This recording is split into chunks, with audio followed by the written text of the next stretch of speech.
Yo, people, lateness is greatness as per usual. Do you see what I'm saying? We're a little bit too far out from the Newcastle game to do a straight preview, and we're a little bit too close to just take our mind completely off of it. So we've gone in between, and obviously, long overdue, Deluded is in the building. Do you know what I mean? These people have been waiting for the collab because obviously Rant's the show that we do there. And yeah, man, it's a pleasure to have you on board. So how are you doing?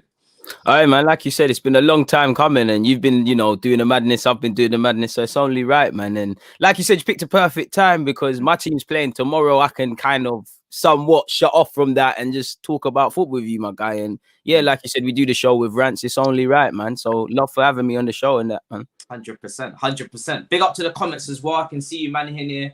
Uzi, Starboy, Cho, George, Ben, the early risers. You see what I'm saying? These man don't. You got you lot, man. Hit the like button.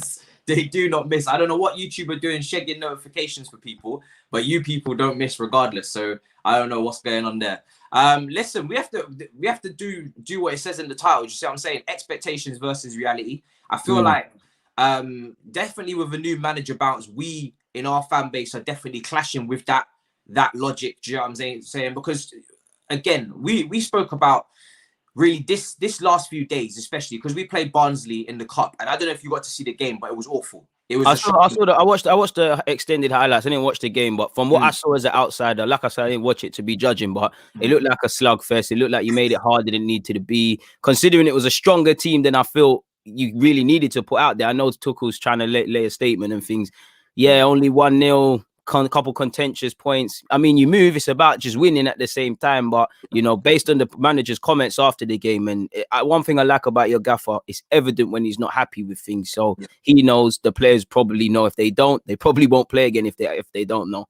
100%. It was a peak one. I can't lie. The whole game was just, it was typical FA Cup Championship, bad pitch, all these things.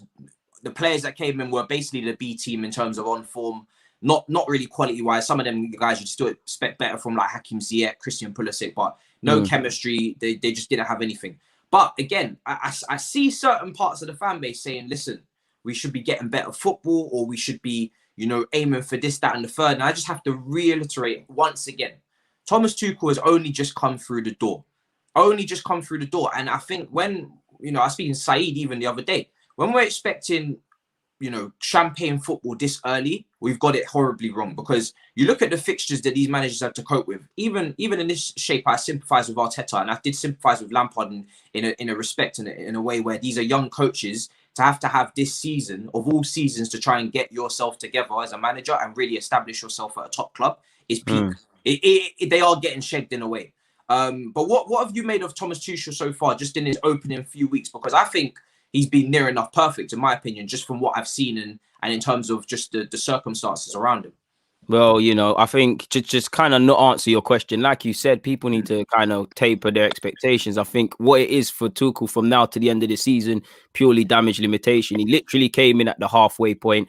Can you mark your way of playing football? Can you weed out the players that either are not with this cause or not good enough? Can you bring through players that can? Can you get a tune out of some players? Can you just give some fans some optimism? Because to give the thing like what you're doing, that's it. And I think that's where football fans kind of go wrong. As football fans, all we want is optimism. So when you've seen Tuchel come in, obviously every fan base overrates their players not getting at Chelsea. That just is a fact. So when you've got new players, you're going to have optimism, and especially when some people might not have had that game to game with Lampard.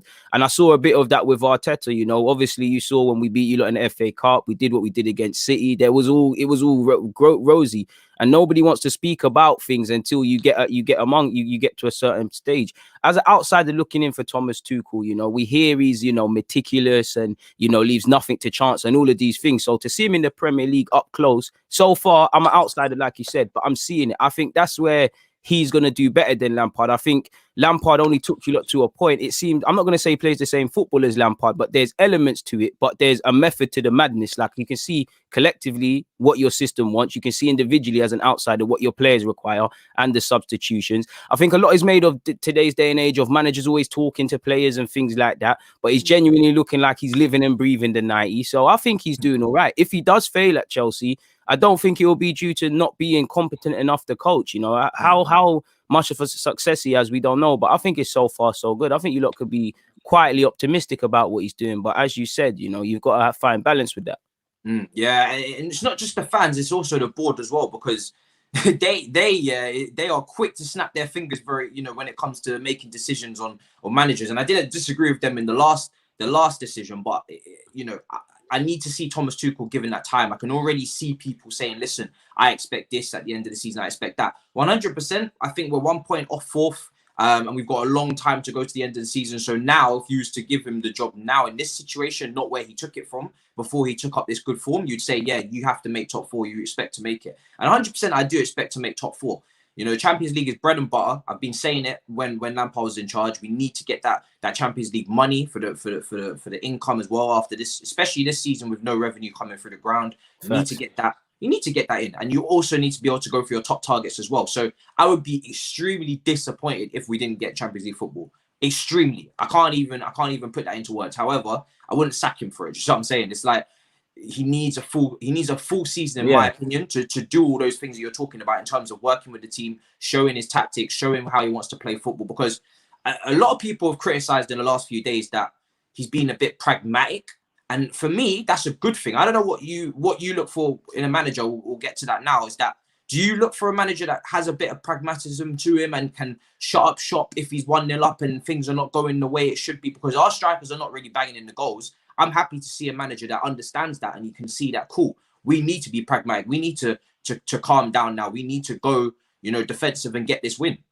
It's a bit early, really and truly. Like, I've always had to Thomas Tuchel, forgive me for butchering his name, as someone who is quite pragmatic. But like you said, that doesn't have to be a bad thing as long as it's met with balance. Right now, it's the honeymoon period for Thomas Tuchel. He's trying to right the wrongs of Lampard. As you've eloquently put, he's taken over mid-season. People aren't really going to look at him on a certain such. So it's down to him. In the same way, he's probably telling the players how to improve, how to, obviously, he needs to put in how he wants to play and how he wants to make a mark. B, tailored towards his players, and 3, adapt. He might try things, it doesn't work. He doesn't, things that he was reluctant on trying prior to coming to the Prem, he probably has to try it and it might work. So I'd say I do like pragmatism, but it's relative to who you're playing. It's relative to the context. As you said, it's relative to your players. If your players are not shutting up the game via scoring more goals, what do you expect a man to do? Just to go back on your point of top four as well, if I cast my mind back to literally when he took over at the 19 game mark or whenever it was, if he didn't get top four, like you said, oh, sorry, man, Vardy just hit the crossbar, but that took me off. But as I was saying, if he didn't, from that point when he took over to now, well, let's say assume till May, if he didn't get top four, like you said, I wouldn't sack him for that. But just in terms of applying balance and things, I'll be looking at you a bit funny and saying, where did it go wrong for you? I'm not going to sack you. Like I said, you dropped many points before he came in, but I would look at you to say, why didn't you get that? I do think he should get top four, though. I think he's a manager of that quality. I do think, mathematically, even Arsenal, we're out of the top four shouts. But if we don't get it in May, purely because this crazy season, we can only blame ourselves. It's not because, obviously, I'm not saying we've got the best team in the league, but apart from City, no team really looks glaringly obvious of the other. So if you get into May and you don't get what you want to do, whether that's a minimum, like you probably would concede Champions League and then maybe a Champions League and a FA Cup, you've got yourselves to blame. And I still think it's early. Right now it's the honeymoon period. He's still learning about his team. Next season is where it's really on. And because I'm not comparing him to Arteta or Emre, but and you probably know more than me because you're a Chelsea fan. You get managers come in, there's all the euphoria, the players probably buying into it because it's all new. And there's a bounce for multiple reasons. And at some point mid-season, that novelty is going to wear off. Teams start to find out how you play. Teams start to pick up on little themes. As you lot know, it was well documented how you guys kind of switched off at set pieces to the point the other day, Maddison is saying literally training all week. We focused on this. So it's time to go. But as my man Jorginho said, I think he should be backed properly anyways, because you brought a new, obviously it's frustrating for Chelsea. You spent 200 odd million. You don't want to hear, get some other man out, bring some other man in. I think he should be backed anyways. I definitely feel he should be backed even more if he claimed the 2 trophies or qualification for one, claiming the trophy that my man in the comments just said. Yeah. If Tuchel gets you Champions League football and FA Cup, he's been a success. He's been a massive success if he does that, because we want the glory as well. At the end of the day, it's all good finishing top 4. Sorry to cut you off. Didn't Surrey get rubbed out for something like that as well? So, yeah, he won the Europa League and secured Champions League football, and he got rubbed out for it. You know what I'm saying? So this is the thing. I think the expectations are so high. I mean, he was more rubbed out for I think the fact that he couldn't connect with the fans and everything. Yeah, but But yeah, man, it was just for me. If you come into this situation, you qualify for Champions League, and then you get a trophy on top of that. That's a very, very solid season. That's a very solid season. So 100%. I mean, for Arsenal, you touched on Arsenal there as well. What are your expectations for the rest of the season as well? Because I mean, you're still in the Europa League as well, which is obviously a way and a method of qualifying for the Champions League. I think you're out of the cups, isn't it? You're out of the FA Cup, isn't it? Out of the FA Cup, which obviously gave us the luxury. Me personally, fans, we would have loved winning the FA Cup last year for the FA Cup in itself. The club, maybe certain people around that club, did they love winning that FA Cup for winning a trophy, or was it what we got via that and the financial effects that come with that? You asked me my expectations with Arsenal. I think expectation and Arsenal sadly shouldn't go in the same sentence. I can't expect anything of a club that is going to, turn in a performance one week, do it the other. So reactionary on the field, so reactionary off it. I'm not trying to be harsh. This season, I'll be upset if you don't get top 4, purely because I didn't think top 4 could be done. Definitely when we had the poor run before this sort of poor run we're in now, definitely didn't think it was going to be done. It was well documented Arsenal were on point for relegation somehow. And that's, the same energy I'm giving them to criticize them. I'll give it to everybody for turning it around. Somehow found yourselves at a point back in that top 4 shout. So for me, if you're meant to be in a team that wants to be ambitious, every individual player should see nothing but top 4. So when you're going into the second game of the season against the Leicesters, against the Wolves, against the Leeds to come, against the Villas, Wolves and Villas, we messed it up. When you're not putting in performances, yes, there were external factors. I have to question your mentality. When you're kicking off in the first, 12:30 or whatever, the first game week, and you're not putting in a performance. When you're playing last and you're not, this tells me mentally you're not there.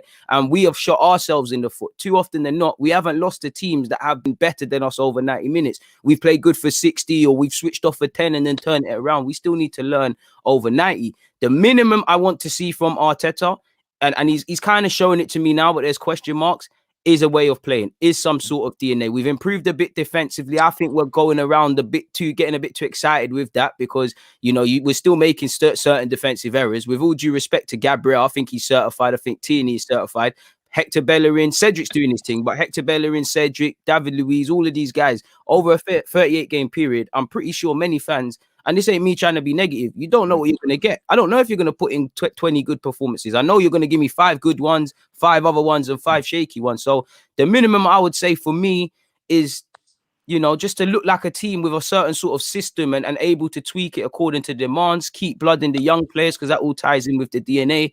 Beyond that, ultimately it falls with Arteta. I look at these players because, you can bring someone to the water, you can't help them drink. Do you think you're a Chelsea man? You're a Chelsea man. You remember Jose Mourinho? Jose Mourinho was the guy. But do you think you had to sit there and tell Drogba, Lampard, Ballack, and the rest of them the ramifications for fucking about or the ramifications for doing that? The individual mistakes, these lot pattern up their own things. And until I see more accountability and not the same old Sakas, Tierney's, Partey when fit and Gabriel and these same names, I can't have expectations, bro. Like I want you to, the minimum system, make more of a meal in the top 4 shouts.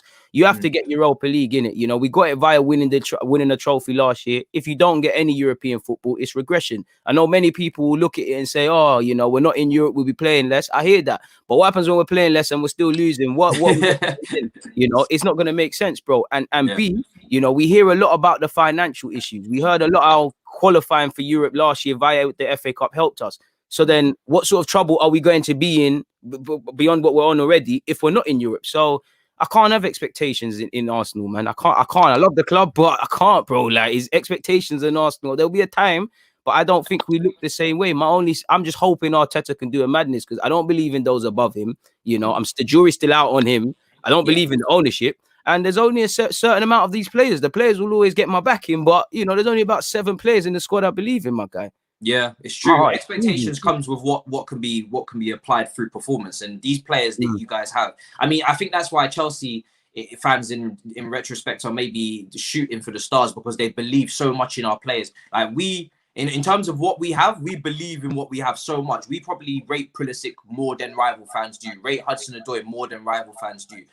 So when we look at our team, we just think that we can do anything. you guys, you're saying that you only believe in maybe 7 man. Do you know what? It's not that. Listen, whenever they cross that chalk, they'll have my support. You know, it's just these players. It's a mental. As much as they've got problems and we need different personnel and Arteta, I'm not excusing any member of coaching staff, current or previous, but you look at these players, it's all mental. A bunch of these same players amongst all the losses we've had this season. But we were saying they've turned it around. They're doing this, they're doing that towards the end of last year. They were playing out of their skins. That's what I mean about the honeymoon period. Arteta was probably, wow, it's a new, not that he's poor, you know, but it's a new lease of life. It's new coaching, you know, other man that probably never got a look in under Emre, you know, he's pulled everybody together. But that's not going to keep you motivated for next season. You have to be able to keep motivated, and you have to motivate yourself. And I don't think these players want to be winners. You know, if you have a growth mindset in life, you know yourself. You read books, you try to do self-development, you try and develop yourself. I think it's just a wish to get back into the top 4. It's just a wish to do things because they wouldn't make these same mistakes. There'd be more consistency, and it's a mental thing. It really is a mental thing. When we're going into, as much as it's down to the systems, when I see we're going into games like, what was it, Sheffield United at home, or was it away? One of them in the first half of the season could not create for time. One man started playing 1-2-2 touch, we scored. Suddenly, these same players for that first half that I'm saying what's going on, I'm seeing movement, I'm seeing this, I'm seeing that. Don't get it twisted. We need new players. But this is what I mean mentally. You know, you need to know. Arteta shouldn't have to tell you the ramifications of winning, losing, and drawing. And I also feel we just simply need new players, bro, because at best, these certain men just let you down, and you can't, you know, as much as I love Arteta, you know, when you're going into games like Wolves, you know, you've had your best first half allegedly of the season, you know, and David Luiz does that. Forget the red card because he's unlucky. He's out of position. He's an experienced man. He's not going to change his luck. How many individual mistakes have Arsenal made? And this ain't it. Mistakes happen in it. Sometimes the best of days, man used to F up, but some man do it more than others. And when you've got, with all due respect to all of them, when you've got a David Luiz doing that, you got a Cedric, you know, Xhaka's been quite decent, but Xhaka's susceptible to that. The whole squad is susceptible. Yeah. You know, that's about 10, 11 man. That's 10, 11 mistakes. How much points is that are you dropping throughout a season?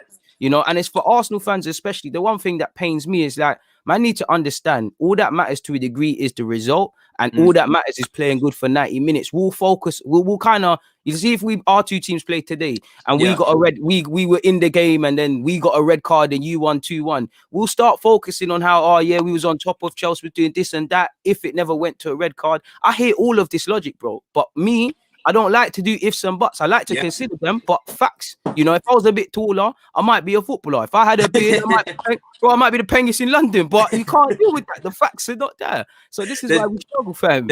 There's 2 points as well, which one of them relates to my team as well, one doesn't, and they both apply obviously to yours. One is the board and their expectations at Arsenal. And I've always said, when you're running a company, it starts from the top. And you guys, you're saying that you can't have any expectations. That is so correct, because your board don't have any expectations, or maybe the expectation from them is to be in Europe to secure the bag, but it's not to go to the top and win the Premier League. So if the guy who's running the company doesn't want to win, how can anybody below expect to win? Man, I just left their own devices at my club, bro. Like that's the problem I have. It like you said it there. You know, man can say what they want about Roman's on stuff. So Marina and all the Czech and all these people around them in whatever jobs they're doing, sooner or later, if they're not cutting it, you can imagine there's a knock on that door. For me at Arsenal, it feels like,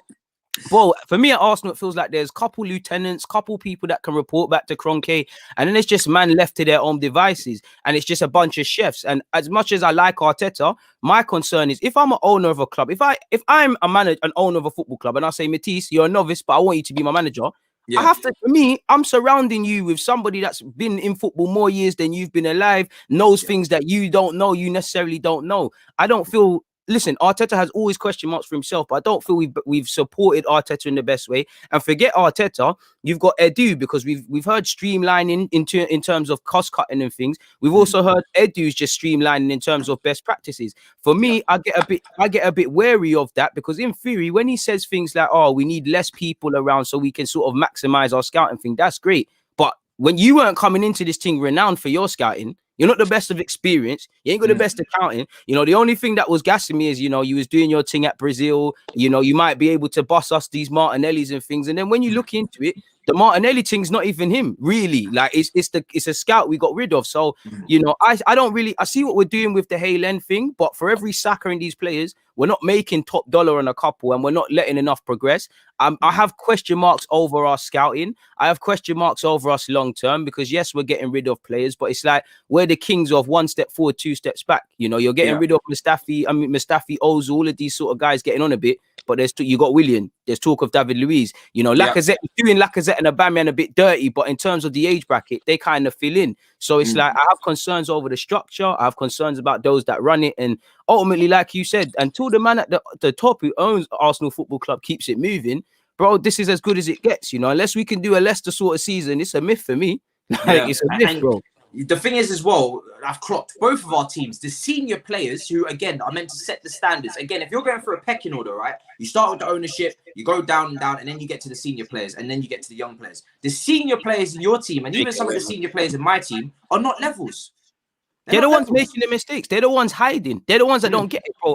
Do you know what? I love Bukayo Saka, but it's a disgrace how much we have to rely on him. You know, he's gone. He's a 19-year-old man. Obviously, he's in the squad because he earns it. But like you saw in our last game, we didn't have the best of games. Look at the heat map. Look at the game. Saka's bad day is all going on the right. He goes to left back. We're all going down the left. Fair play. Pepe was there as well, people. But this tells me people are hiding. And for me at Arsenal, away from technical level and, you know, all of these sort of things, you've got to have the mentality when things aren't going right, I'm standing up to be counted. You know, I see too much hot potato and I see too many people hiding behind certain pillars. I see man hide behind Saka.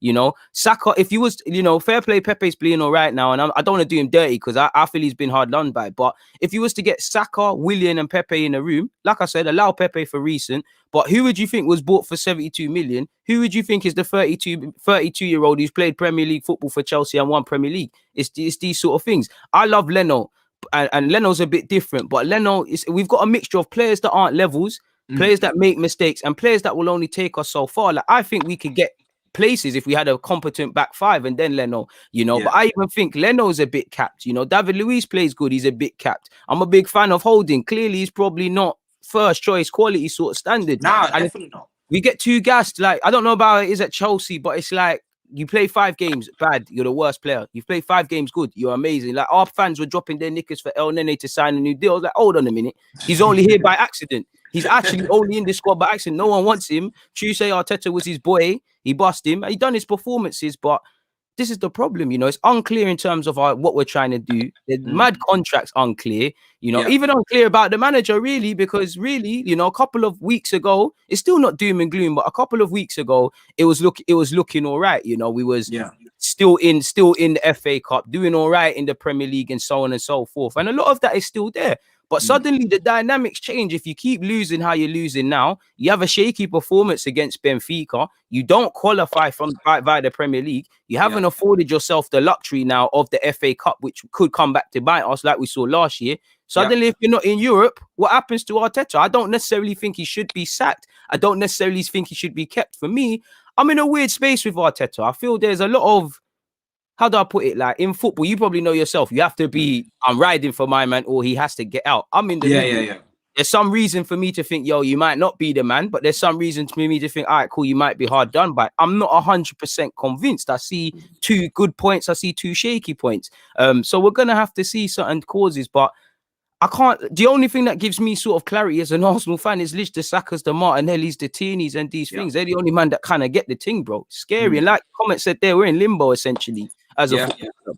So I always say praise in isolation, criticize in isolation when it comes to a certain player who's just come out of nowhere and started playing well. Is it now a change in dynamic for them in terms of their uptake in form, or is it just a once off? That's how I was trying to look at it. And for me, when I look at Chelsea's, there was a reason why Chelsea were where they were, and now we're climbing. Of course, we have a new manager, and we've seen managers can get, you know, take Arteta for example, or Lampard. The more novice managers maybe will not be able to get the best out of very mediocre players. So obviously, if you bring in someone more experienced, I have no doubts if you bring in maybe a more experienced world-class coach, Arsenal can go up that table. However, you still, for me personally, I'm not trying to see a group of players that need to be pulled up their arse. Do you know what I mean? This is it. Sorry to cut you off. That's it. That's it, fam. That's it. You shouldn't have to. I want the manager to obviously be a pillar and a reassuring voice, but he shouldn't have to tell you. Like, that's why I think a lot of managers are praised in today's day and age, because footballers don't think as much.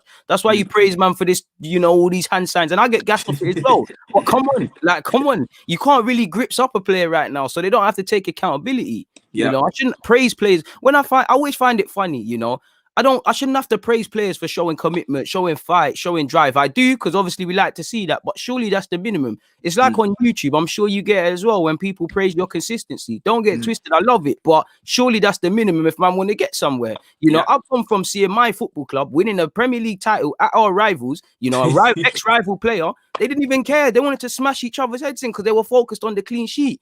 That's the sort of brilliance that I'm on, The mentality drop off is nuts, isn't it? When you actually look nuts, bro. It's and even at Chelsea, we have to be real, keep it real at Chelsea. I know we're doing well at the moment, but in the last, if you take the first, 10 years under Roman and then take the second, do you know what I mean? The second part now, you can see how much we're dropping out of Champions League football more often now in the last 5-6 years. But he got kind of checked though, man. With all the, I don't want to get into it, but a bit of politics around his thing and that. Yeah. But we're not year in, year out in Champions League. Do you know what I mean? We're up and down. Do you know what I mean? We obviously took part in the Europa League under Sarri. Conte had a whole season where it was very much how Leicester won the Premier League. We wasn't in the Champions League that season. People forget that when they analyse Conte and they analyse Chelsea when we won the title, they forget we was not in Europe. That plays a massive part. Week in, week out. We got a whole week to prepare for a match in the Premier League. That is different to having to take on that responsibility of European football. Exactly. So we're not every single year in Champions League how we should be. That is why people are irate. They want to be in Champions League this year, but the standards have slightly dropped off, and obviously to raise those, it comes from top to bottom. We have no issue at the top. We know Roman is 100% on his team. It's about the senior players for me, and obviously make sure that we have a serious manager. We got a serious manager. For me, there's no way these senior players can down tools for this manager, because I need to see your Rudigers, all these brothers, your Jorginhos, your Kovacic's, all these senior players, they need to be on levels now. Do you know what I'm saying? And I need it consistently. You see what it is, bro? They will. And that's not me. They will. Every club they did, because what did we hear? I heard it about Wenger when Emre came. I heard it about Emre when Arteta came. Don't get twisted. Sometimes new man just need new coaches and things. But definitely at my club, I see this. And you might have even seen it at yours. New manager will come in. Everything's great. Sooner or later, the same things are said. The same things are said about, man, and it could very well be true, but at the same time, you need to ask players. I don't think players are as sinister and as nasty as people made out. Like, yourself, Rudiger caught of a lot of unnecessary heat. But let's be real. In this day and age, man management is important. Mesut Ozil, for a large part, basically not been an Arsenal player. But how you've managed him has, been a big part of this football club. Thankfully, he's no longer relevant, but it's very important. You only got to lose about 2-3 senior men that hold a big weight, and they just need to infect guys that aren't as stronger personality-wise, and it's done. We've all been in Sunday League clubs and seen this. All it takes is, this manager's a prick, man. Trust me, he's a dickhead. He's making me do this. And that's one thing I was scared about Arteta about in it, because there was too many question marks. Why aren't you using that player? Why do you keep using this player? Why isn't that guy in the squad? Why hasn't he gone out on loan and he's playing 23s? What's happening with my man? There was too many of these sort of things. And it's like, you look at them, all it takes is for that squad to add these things up collectively and go, oh, this guy's kind of beaky, Now, fair play, there might have been a plan that we as normal fans don't know, but yeah, man, is what it is. The thing is with Arteta, do you think, I know you're obviously in the middle, and obviously this comment, I think a comment that came up and said, yeah, it's cool to be in like the middle zone. And I was very much in the middle zone on Lampard for a couple of weeks, because I was waiting for, you kind of just, sometimes you got to wait to see if a man can get their act together, because you don't know which way it's going to, you know what I mean? And then when I saw clarity, and I was like, okay, cool. After that Leicester game, I know what he's on now. He's not levels, unfortunately. Is that me and Emre, bro? I didn't want Emre to go. I didn't think Emre was levels. I was happy when he came in, but it took me very early. You see, when Arsenal used to get praised, and I used to get a lot of heat on YouTube, the comments are there. When we went on that unbeaten run, you see when we was turning games around in the second half, and the Batman and Laka were flying, that gassed me for weeks. I was like, we got spirit, we got fight. And there was one game, I think it was Cardiff, we're behind, and I'm like, hang on a minute now. This team just got promoted. It's all fun and games turning the games around, but if we're doing this so many times, we're not starting in the right way. So it's these sort of little things I look for. How do you get through into them? The only reason I gave up on Emre was in that the week he got sacked. Just I think the game before that and that game, it's like you're not the guy. but I wanted him to get it right. I wanted him to have his own players. It's just there's nothing wrong with that. I see this. You see it yourself. It's like you're killed for these sort of things. You're killed for changing your mind on a manager, and it jars me. You know? Yeah. And like, who wants that? What same football fan wants their manager to leave? You know, you only want the manager to leave if you're on an ego thing. That's it. Surely, like, I don't like Willian. I would love Willian to turn into a 10-goal, 10-assist player. You know, because it does well for my club. It don't serve my ego. 100%. I mean, when it comes to Lampard, and obviously now I'm looking at Arteta and I'm thinking as well similar things. I'm like, does he have the potential to take you? And obviously there's loads of other factors around it, like the board that needs to correct itself. And I always said, until Arsenal get themselves a new board, I don't think you can even win a Premier League. To be honest, I don't think go about owner, bro. You right? You have to go from the owner. But do you think? I know it's hypotheticals, but do you think Arteta has the know-how, given everything around him? Do you think he could get you to that level, or do you think there's limitations to what he can do? Because obviously he's still very young in his coaching days, isn't he? Anything's possible, but you know, in this day and age, it's naive to expect, unless it's a once in a lifetime Leicester sort of thing in the league. It can't happen. You know, it's the long gone are the days where one manager, Wenger and Ferguson, are running everything. You know, one man, one player. You know, you need 11 on a pitch. You need 11 man with the right mentality. One guy can have it. If the other 10 don't, you're not going to win. And the same is said for off the field. You know, Arteta can have all the plans, all the ideas he wants. He's going to hit that glass ceiling, similar to Pochettino at Spurs once upon a time. Maybe even ironically, maybe in hindsight, Liverpool now, because I was praising their board. I was saying, yo, their board, you can see Klopp's on winning, his fans are on winning, the players sure as hell want to win. You know, whether it's Coutinho money or not, they were, you know, bidding for players and not getting them. They were doing this winning thing. Now I look at it in hindsight. Did you just flip the Coutinho money and Klopp did a madness now? Because if you was really certain about things, you could see, not to make it about Liverpool, but you could see the depth could improve. You could see there's certain things you could do to take it to the next level. And these are the sort of things, you know, like someone says here, Kroenke just cares about his American sports. You know, his American sports, he's always there. You can always see his face. All we get in England, you know, is sort of silly reports in the Athletic proposing propaganda for him, saying that he's actually been at 14 games this season. Nobody, even this was before lockdown, so whoever saw him. Until Kroenke leaves Arsenal Football Club, we're wishing on a star, and he's not going to leave. This is one of the best investments of a lifetime. Like, he's barely put his own money into it. It's doubling. He knows he stands to sell it. He knows when fans come back, we're going to be, you know, getting into the stadiums. You're seeing how poor we are on a football pitch, but how amazing these kits are coming out with Adidas. So it's a myth, man. It's a myth, broski. Do you know what's alarming for me is that he's seeing the decline, right? From when Wenger was in charge, he was in top 4 every single season. He's seeing the decline in terms of the fact that you're not in Champions League. Well, I don't know the last time you was in Champions League in terms of you qualifying in the league. I don't even know anymore. It was a while ago. You know what I'm saying? It was definitely a good few years ago now. He's seeing that decline and he's not acting on it. You would have thought that, okay, cool. I'm not going to lie, it's a shake. But, okay, I can see we've declined. Let me get us back into the Champions League mix, and then I'll take my foot off the gas again and keep us there. Yeah. But he's not even doing that.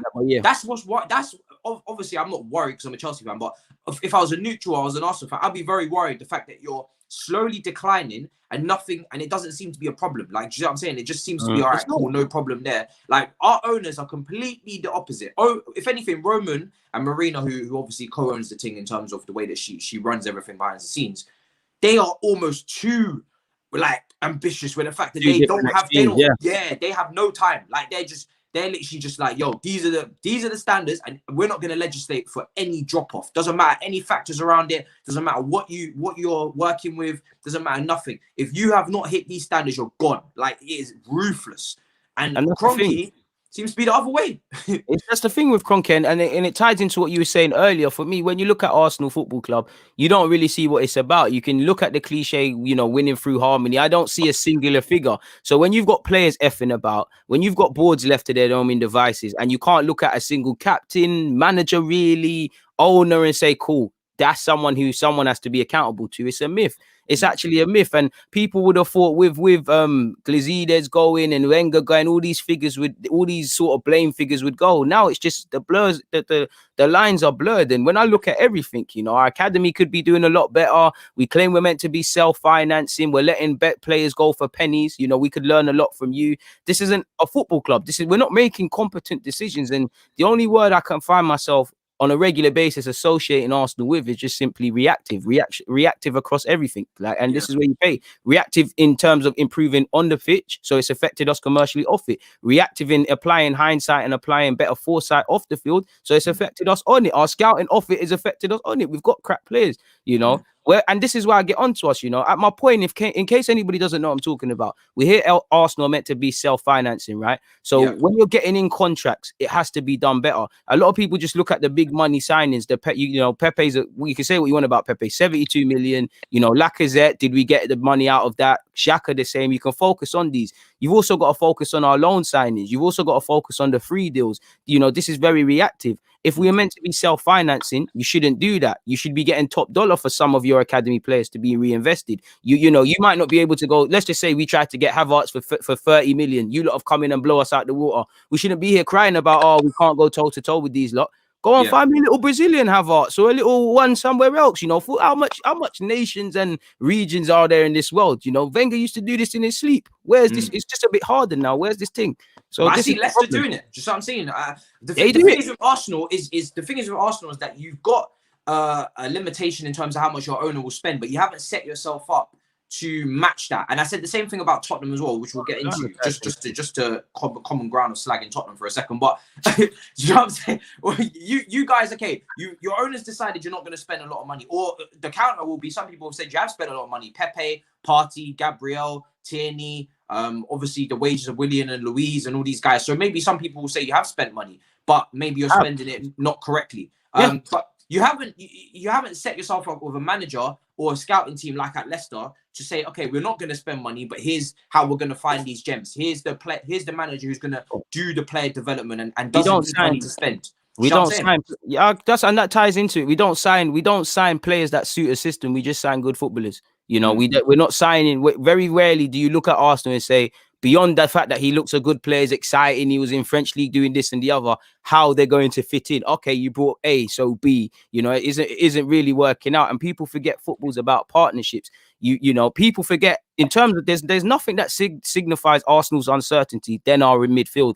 Our best midfielder, lo and behold, after never being injured at Atletico, some sort of incompetence is being done, and the man can't buy 90 minutes consistently. You know, we all, you know, Ceballos hasn't done much. Odegaard's just arrived. On paper, they're not part of our team long term. They're on loan. You know, if we're real, El Nene, based on what we're hearing, he's contracted until 2022. You've got a decision to make. Granit Xhaka probably will stay, but someone that looked out of the door. With the exception of Xhaka and Partey, you look at our midfield, there's too much uncertainty. Even, you know, Joe Willock and Guendouzi and Torreira and Maitland, they've all gone on loan. Now, in an ideal world, I hope they can all raise funds, but there's too much uncertainty around our team. You know, real uncertainty, not really anyone I can look at, and this is more above board, and the manager, in fact, I can say, cool, I believe in you. You've got a history of building something, you've got a history of the scouting, and it all ties in. You go on Arsenal.com, all you'll hear is talk of collaborative, you know, making informed decisions together between Arteta, Edu, and whatnot. But when you've got Arteta, who is just learning, Edu, who is just learning, and Vinay, who's never held this role before, this doesn't give me confidence. Yeah, you can learn on the job, and you all benefit from this beyond this because you're not going to. But for me, well, I've gone for this thing, and it's just another part of the cocktail, another ingredient into this cocktail, of course, across the things that we've been talking about in this live stream. As to why I always say you can't have expectations with Arsenal, bro. It's a mad thing. It's always the thing where are Arsenal benefiting, or is the people getting the opportunities like your Edus and whatnot benefiting, and it doesn't match up. You talk about having experience and everybody learning. That is the situation that we just came out of, and now we needed that experience. Too cool. Because I always said, if you're going to bring in someone young, cool. That is your own decision. But surround them with experience, and obviously you got to surround them with the right experience, and that goes from a coaching perspective and a player's perspective. Right. I look at the experience that we have in our team in terms of your Rudigers. Are they top world-class level, like your Thiago Silvas? You know, we've got some players that are, you know, the right experience, like a Thiago Silva, who can lead a team and clearly has led our defense. And anybody who partners, let's be real, anybody who partners Thiago Silva in that defense is going to look good because it's Thiago Silva. But take Thiago Silva out of it, I would like to see just how we do against Atletico Madrid. You see what I'm saying? It's all about having the right experience from a coaching aspect and from a player standpoint as well. And I look at, there's too many, I mean, Willian, David Luiz, this is not the right experience. You know what I'm saying? It's not the right experience. It's not, you're not coming in. I mean, I look at the difference. Get what you pay. Thiago Willian and Louise, who's got the motivation to succeed in the Premier League? Who has not been in this league before? Who has set world-class standards? You know what I'm saying? It's the caliber of player. It's the caliber of player. Like the David Luiz thing, I wouldn't have brought in, but I could sympathize with that. The William one, I didn't understand it because it doesn't take us forward. The only thing I could rationalize with myself was, okay, cool. He may get some assists. You know, he's going to be able to do something in the final third. He's just going to be so inconsistent. He's not going to show much. You know, you get what you pay for when you do. Sometimes it can be said to make these shrewd additions. Like you said, you know, free transfer or something for Thiago is different. You know, the Thiago one is different. He's got a reputation. David Luiz has been around the block. We know he's got some good. We all know the mistakes he makes. He's not going to change his spots. Willian, what sort of drive does he have? You know, Chelsea apparently for a number of years you were on Thiago, obviously the London aspect and just Thiago's mentality. I look at Willian, I don't get that because Willian, forgive me, but he looks a bit soft. You know, I see an unconfident Willian. I don't really see the motivation. The reasons for staying in London was your family. You know, you've got a restaurant. You know, your same agent with Edu and things like that. So I don't really get the drive, and you ain't really got a leg to stand on when Willian's not putting in performances, because now do you have to follow on? Are you going to have that conversation, you know, like you've done with Ozil and others where you pay up his contract?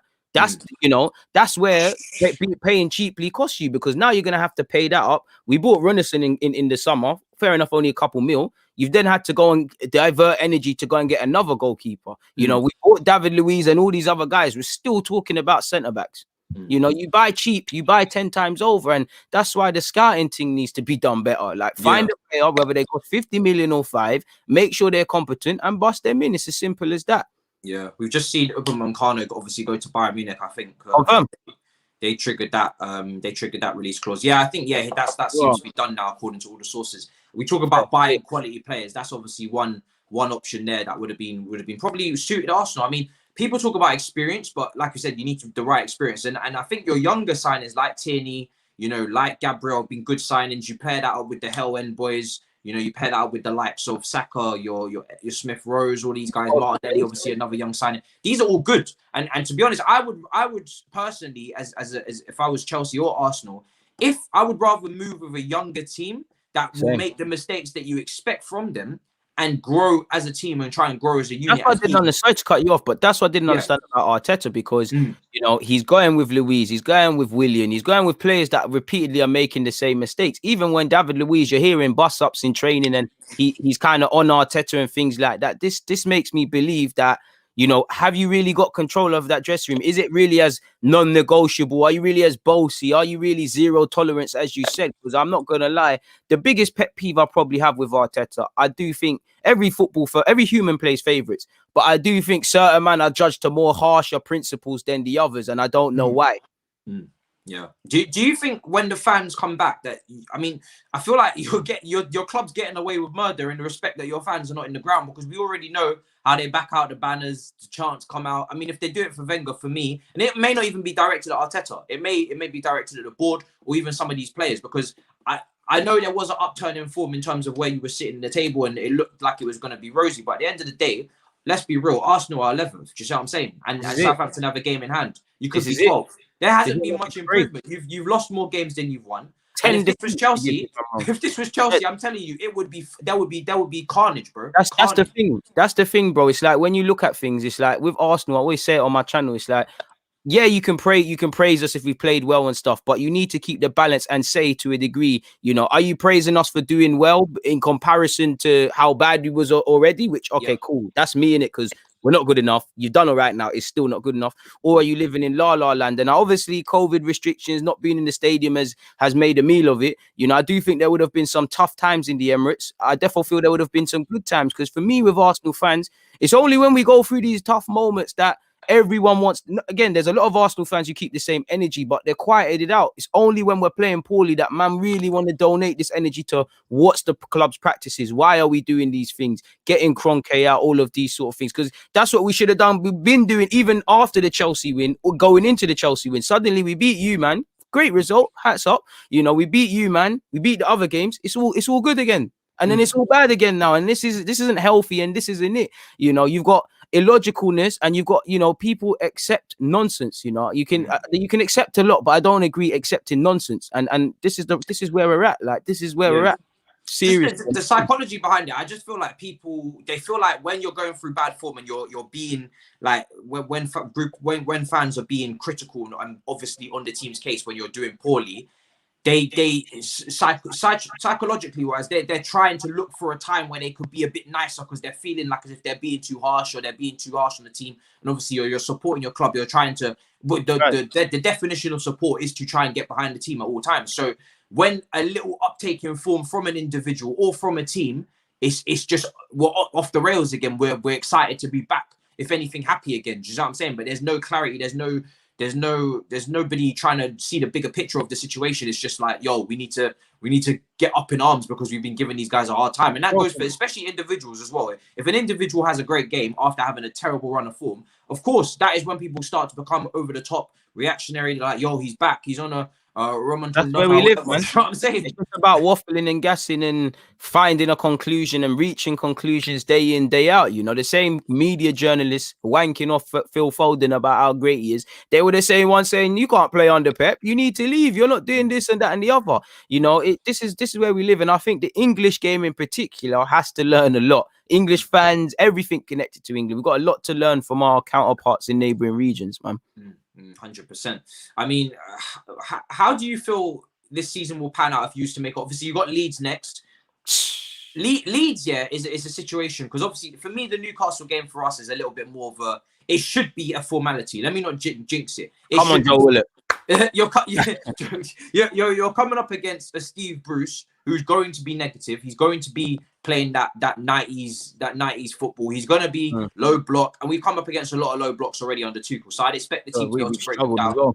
Yeah, I'd expect the team to be able to break them down because we've had a lot of preparation to come up against low blocks. All the fixtures really since he's come in charge. Actually, the most progressive team. Funnily enough, was Barnsley. They're the one team that actually tried to press up high. Yeah, to be fair, they were on it that game. Still, they were on it, bro. Like of all the games that Chelsea have played, I expected Barnsley to be the most negative because they're obviously the team from a division below. They were more attacking and more progressive and more willing to make moves than Tottenham. Do you see what I'm saying? They were the team that when they lost the ball, they got the halfway line back up. The whole defensive line went straight up to the halfway line immediately. They were trying to press. They were trying to be in our half. So we should, and that's where we kind of struggled. I mean, I know the pitch played a part, but that's where we struggled. So it'll be interesting to see how they come up against Southampton in next weekend. But Newcastle should be a formality. You've got Leeds. Leeds is one of them teams, yeah.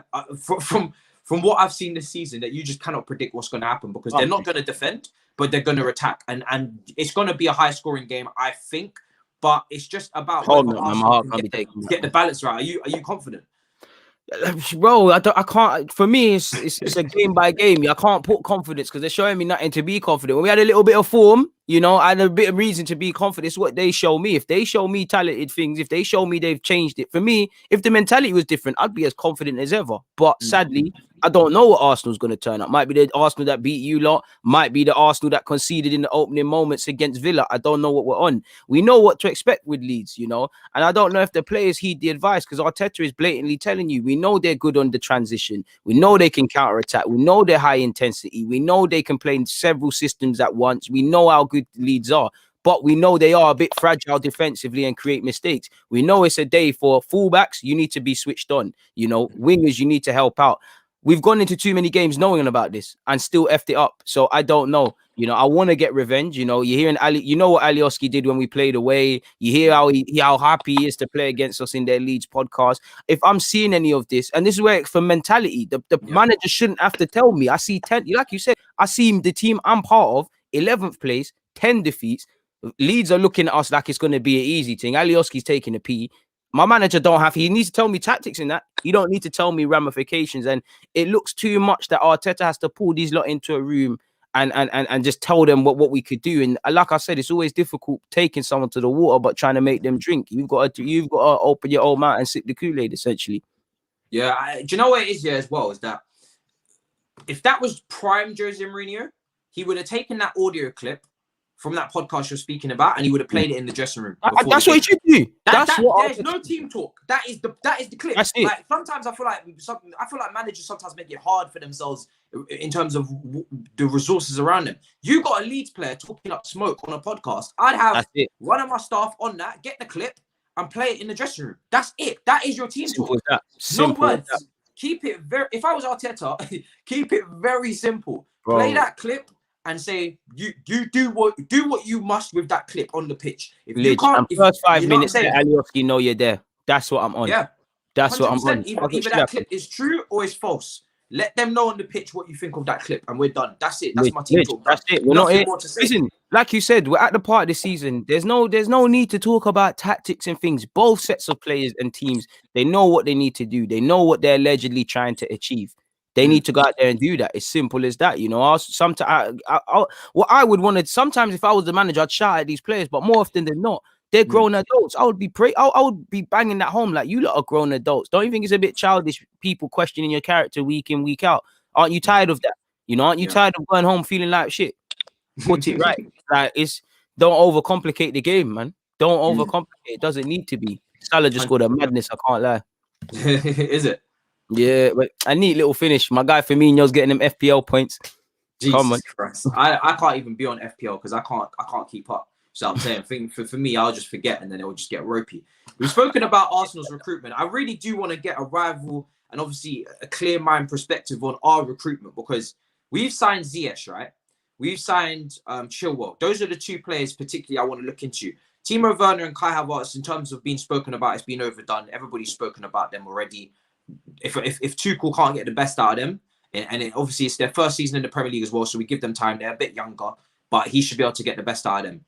Obviously, Thiago Silva's been great. Mendy is Mendy. He is the level that he's playing at. Just what I'm saying. We didn't buy a world-class goalkeeper, so to expect world-class things is now a myth. But Ziyech in particular and Chilwell, two signings that, one, a 27-year-old who, again, is established in terms of his age. He's in his peak.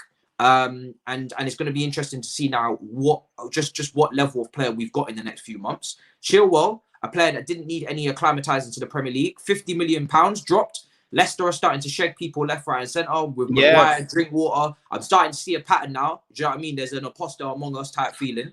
What do you make of those two individuals in particular this season? Obviously, Ziyech has had a couple injuries as well, so it's not easy for him. I've heard him speak about that in the media, but he was torrid against Barnsley. I don't want to make conclusions off one game, but do you see what I'm saying? He's one of them players, 27 years old. He's got to be doing Bruno Fernandes type shit for me, because not that, do you know what I mean? Bruno Fernandes comes to this league and he does his thing. You're looking at Ziyech and you're like, come on.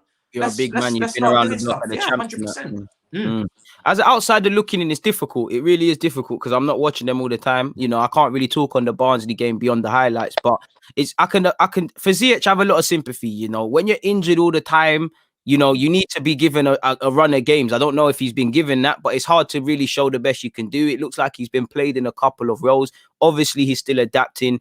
He's probably joined at a time where, you know, it's not Pepe, but it's Pepe-ish in that you've had two managers now. There's probably been good or bad moments. You know, who knows the level of where he's getting at in the English game psychologically as well, a factor people forget. Yeah. For Chilwell, it's a bit of a weird one because I don't feel, you know, I do feel he was a bit overpriced, but I felt, you know what you're getting with Chilwell. He's going to be there for a minute. He knows the league and these things. I think for me as an outsider, I see good moments. I see bad moments. I haven't really seen longevity in terms of consistently good. I don't know why he's been dropped, but it did look like, for me anyways, just before Lampard went, it looked like he was starting to like really perform and things like that. And I guess I won't say he's in dangerous territory. I don't want to draw too many conclusions on players because I'm pretty sure you as a Chelsea fan, you know, I'm sure 1 week Reece James is done out here. Tuchel wants nothing to do with Callum. Now he's using Callum. Kante this, that, and the other. So I don't want to draw conclusions, but if I look at it, you know, managers, regardless of if a man was bought one season or another, and he probably has to use Chilwell. If I look at it, what if Tuchel turns around and says, that's not my player? Like, I hear what you're saying, Roman, but you're not my player. It could be long. You're seeing Marcus Alonso get in. Maybe Chilwell will get a chance. He's just not it yet. Maybe he wants to see a reaction from him. But I definitely feel it's a bit harsh. Definitely wanted to see a bit more from Chilwell. You know, really and truly, off the top of my head, apart from Thiago, I didn't feel Thiago Silva was going to be, off the top of my head, your best summer signing. I thought, you know, probably he was going to just be doing all right. So they need to perform it, really. They need to. I know you didn't want to talk about Havertz and Werner, but it's probably there with them two. And on Werner, I don't know if he'll ever turn into a goal scorer, but I see positive signs. He's still putting himself around. He's still winning penalties and grabbing assists and them things. Yeah. Yeah. Hoytenstein definitely likened Werner to Aubameyang in the fact that obviously Tuchel worked with Aubameyang at Dortmund, managed to turn a player that wasn't really a winger or a lone striker into something. Obviously comes to Arsenal and now, you know, reaps the rewards. Apart from this season, he's been immense every single season. I'm not really too worried about Werner because I can see the mentality there to improve, and I can see him. He's still putting in the shift. You see what I'm saying? When it comes to Chilwell, it's do you know what's very frustrating about him? Isolating him for a second, it's the amount of P's that he cost, and I feel like sometimes no getting around that. Yeah, 50 million on the left back. I feel like sometimes Chelsea just dash away money. You look at Reguilon. I know there's a buyback with Real Madrid, but that's another player who's had a better season, who's again didn't cost as much. You look at Tierney. These guys do. I don't know if they don't look at Celtic enough. Obviously, Celtic now are terrible. Do you know what I'm saying? They're even better reason to be looking at their players, really. Yeah, but back when Celtic were good, do you know what I'm saying? Van Dijk, Dembele, Tierney, all these guys are just sitting there doing their thing, and no one's taking notice. Robertson, come from Hull City, cheap as hell. I wish there was. I feel like the signing of Chilwell was too straightforward. I know it was Frank Lampard's lazy, but lazy signing. You look at Leicester now. What is it now? It's Justin that's on the rise. How comes this? I wanted him when he's at Luton, man. He's a fucking baller, bro. Why is it always these Leicesters and these other clubs in the middle or the Europa League spots in the league who can find these ballers and take them up a level, and we have to take them when they're established, and now for 50x million, and then they're not as good as we thought they was. And it just keeps happening time and time again. It feels like the top clubs with their scouting is getting lazier and lazier. That's how it feels. It is lazy, man. It's hard. Listen, in this day and age, the level playing ground's there. I see it at Arsenal. 10 years, well, maybe not exactly 10 years now, but 20 years ago, you heard if any of these French players were about, who were they coming to? Arsenal. Now, we're missing. I'm seeing my team miss out in a gold mine. Yeah, we might have had Saliba, and I know he's moving a bit mad on the social, so I was trying to refrain from saying him, but you get the point. Yeah. You need to have a clear way of system, and you need to learn to look where nobody's looking. Like, let's say for everyone might have been, let's just say Norwich, everyone's taking Max Aarons, Ben Godfrey, all of these. You've got to sometimes be able to look at that player who is not a baller right now, but might be one, you know, because it's all different. You know, before Harry Kane became Kane, he was in there and about. Vardy at a point. You know, I remember watching Ben Godfrey on loan at York or something like that. Now he's in the Premier League. There's this trajectory. You know, you need to move for it. You need to move for a player and have that conviction. And I get it. Sometimes a player is good, but he's not ready. And typically by the time they're ready, you know, it's big money time. And like you see now, championship clubs, lower Premier League teams, foreign teams, you know, karma has come back to bite British clubs in that, you know, money's not everything. Like you said earlier with Leicester, there used to be a case where you could have probably took half of their players off them for a 20, 30 million tops. Now, you know the prices you're having to pay if you want to even get any of their players. So it's lazy, Scott. That's how I feel as well. Willian's a lazy one. You know, you could have either given them minutes to a young player that's already here. You could have done a scouting thing. You know, I didn't really see how Willian helps us. I do think experience can never be overrated, but I think it's overstated. Like you said, the experience it applies to with context. You know, Willian can have all the experience in the world, but he's shit. So it doesn't mean that's part of my language, but that's how really it gets. Like that's it. So it's like, where is that experience? You know, we like to hide behind these little plus points of versatility, of experience, of Premier League proven. But when you break it down, is it Premier League proven because he's good, or Premier League proven because he's just been at Chelsea for a minute? Like it's crazy. You know, it really is. 100%. Premier League proven is the one that irks me the most, because is it the right experience in the Premier League that you've got? Yeah, is it the right experience in the Premier League that you've got? You can be Premier League proven all you want. Do you know what I'm saying? But if you haven't got the right experience to go along with it, if you're Harry Maguire, who's got relegated and whatnot, and now you've got to be captain of a team to lead them to title, it don't make no sense. It doesn't matter. Fundamentally, for shit, it does not matter. Like it really does not make any sense. It doesn't. It's mad. Well, people, just what I'm saying, we're wrapping up the show soon. It's been an hour. Obviously, we're shagged because we're in the middle of the Leicester Liverpool game, but I still appreciate the man that have rided out. 200 of you listening during a match, which is mad. Because usually I wouldn't time it during the match, but I was like, you know what? Let me do a little social experiment and see just how much you man will ride out. And obviously, YouTube are shagging us anyway. So I was saying to DG off air, I was saying, listen, it doesn't matter what time we go, because YouTube. Yeah, legit, it doesn't. Because some of you not getting notifications and all those sort of things. I really want to know, just before we wrap up, are you guys getting notifications for the live stream? Because obviously we did the Raphael Hoytenstein stream yesterday, and bare people are telling me they didn't get notifications for it, and I'm just like, yo, what's going on? I'm saying YouTube shag it. They're shaking it. They're shaking it. I mean, it is what it is. You know what I'm saying? We still have to go up against it regardless. Let them know where they can find you, bro. Huh? Oh shit. Pardon me. I just see a comment on my channel, but I thought someone was calling me. I mean, I see a lot of love in the comments. Deluded Gooner 04 for all of you that want it. Look, it's there in the app. Yeah, I've got a podcast on Spotify. I do written content. I do hell of a YouTube lot, and obviously you can catch me on Matisse's show and obviously Rance's. So yeah, man, if you just slap my name in on YouTube, I'm there. Deluded Gooner 04 like that in order to in on all the socials. So that's me, man. And love for having me, my dude. Man, big up to you, man. Honestly, it's a pleasure. It's great to talk to a nice, well-leveled out fan. No bias, you know what I'm saying? And that's what the people wanted to see. And bare people are saying they didn't get notifications. So all I can say, we're getting shagged. We're fully getting shagged. All I can say to you guys is that if you don't want to miss anything, I'm not even going to tell you about notification bell and all these things because I'm not relying on YouTube. If you want to definitely know when I'm uploading and you don't want to miss it, then the socials are there. I always put it on my stories on Twitter and Instagram. And then you'll definitely get it when I've uploaded. You'll see it because I'll put it on the stories on my social Keep media. Just checking the channels. Literally old school people. Go on YouTube, type in the names, and just take it old school. Don't rely on these automated messages and services and all those things because they're doing the man dirty, man. 100%. We're striving for daily, once a day minimum, so you know to expect something from me anyway.